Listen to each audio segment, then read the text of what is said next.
Oi pessoal, tudo bem? Eu sou a Júlia e hoje eu vou contar para vocês como a minha vida mudou de antes de Jesus para depois de Jesus. Então, se você já me conhece a Bia, conhece nosso canal, já deixa aí o seu like. Se você está chegando agora, eu sou a Júlia, tenho 36 anos, casada com o Daniel, tenho essa menina linda que é a Beatriz, que hoje tem 7 anos, e vamos contar para vocês como foi essa mudança de não cristã para cristã. Então, se você gosta, quer conhecer a gente, deixa aí seu like e se inscreve e vamos lá. Bem, eu lembro que a minha infância foi uma infância muito boa. A minha adolescência começou já a entornar o caldo. Eu não me sentia uma pessoa feliz, eu não me sentia uma pessoa amada, eu não tinha amor próprio, eu não tinha valorização por mim mesma, eu não conhecia tudo isso. Os meus pais trabalhavam muito. Então, o meu pai, ele trabalhava de noite, assim, como vendedor, como gerente de loja, para sustentar 5 pessoas. A minha mãe cuidava da casa, cuidava da roupa, fazia comida deliciosas pra gente, só que nenhum dos dois tinha muito tempo para lidar, assim, com a parte emocional, sabe? De fazer carinho, de uma conversa, de dar mais atenção, assim, para pequenos olhares que nós temos hoje, né? Eu sou muito grata pelos meus pais, por tudo que eles fizeram pela gente. E naquela época, ficar correndo para fazer, era o que todo mundo fazia. Era o que os bons pais faziam. E hoje eu sei que essa atitude deles eram atos de amor. Mas eu não me sentia amada, eu não me sentia valorizada. Eu não entendia muito bem o que estava acontecendo.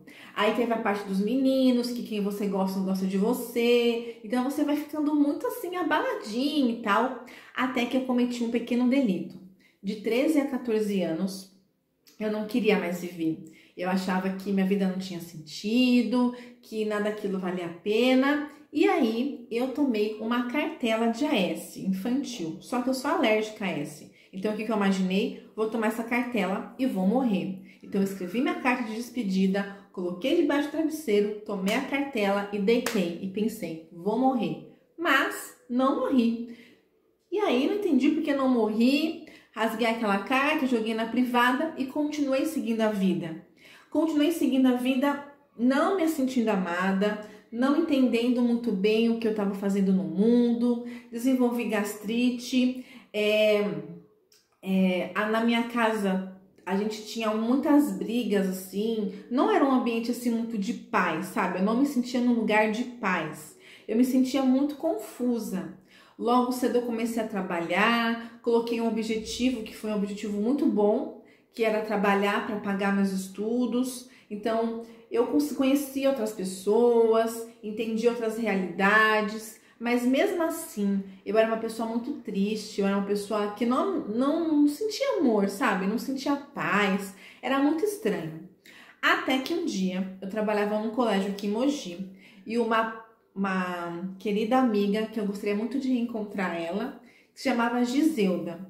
Eu, na época, era a professora eventual desse colégio, e ela era a tia da limpeza. E aí, numa conversa assim, né, na nossa hora de almoço, ela perguntou pra mim: Júlia, vai ter um evento na minha igreja, um culto especial, você não quer ir?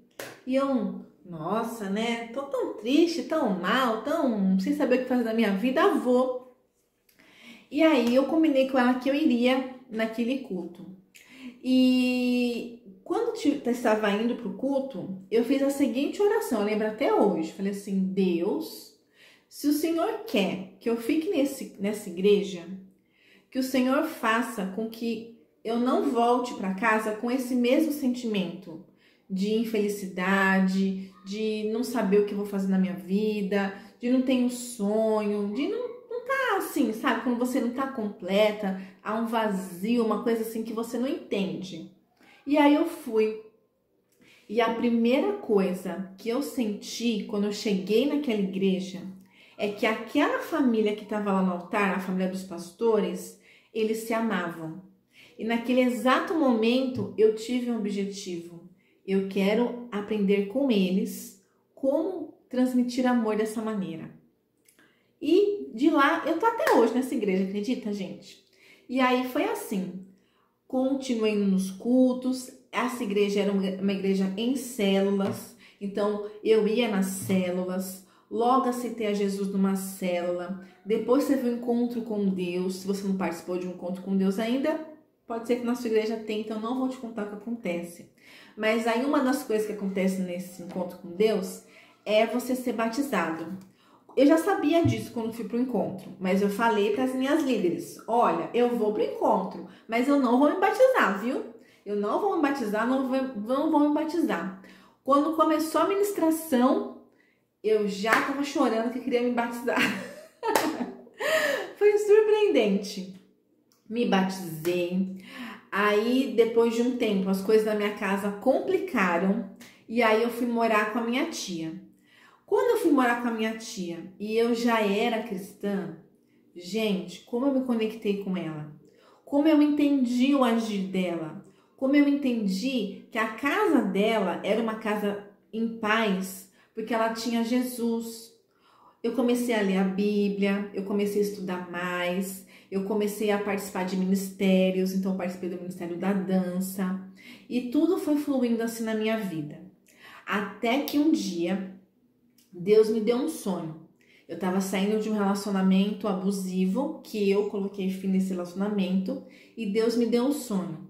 Esse sonho era o seguinte: se eu continuasse servindo a Deus, Ele ia me dar uma filha e um marido. Ele ia me dar uma família. E eu, perfeito, maravilha. Passou um tempo, eu fui visitar os meus pais, né? E aí eu ia naquela igreja que eu tinha me descoberto Jesus, descoberto o amor, que é possível você ter uma família em que um transmita amor pro outro. E aí naquele dia, eu tava lá toda me arrumando, passando um rímel no olho, passando batom, maquiagem e tal. E eu falei o seguinte pra Deus: Deus, o Senhor bem que podia, né? Me arrumar um marido aqui em Mogi pra eu voltar a morar em Mogi. Gente, neste dia, um rapaz chamado Daniel Lourenço Dias Cortez perguntou assim pra mim: você que é Júlia Escoriza? E a gente ficou 3 meses conversando via Orkut e MSN. E às vezes ele me ligava, né? E aí, depois de 3 meses, ele me pediu em namoro, pediu para os meus pais, foi na minha igreja, pediu para o meu pastor. Depois de 1 ano e 8 meses, a gente casou. E eu falo para vocês, a minha vida hoje é muito diferente da minha vida quando eu era adolescente, quando eu tinha 18, 19, 20 anos. E por quê? Porque hoje eu entendo que aquele esforço dos meus pais eram formas de demonstrar amor. Só que eu tenho uma forma de receber o amor diferente.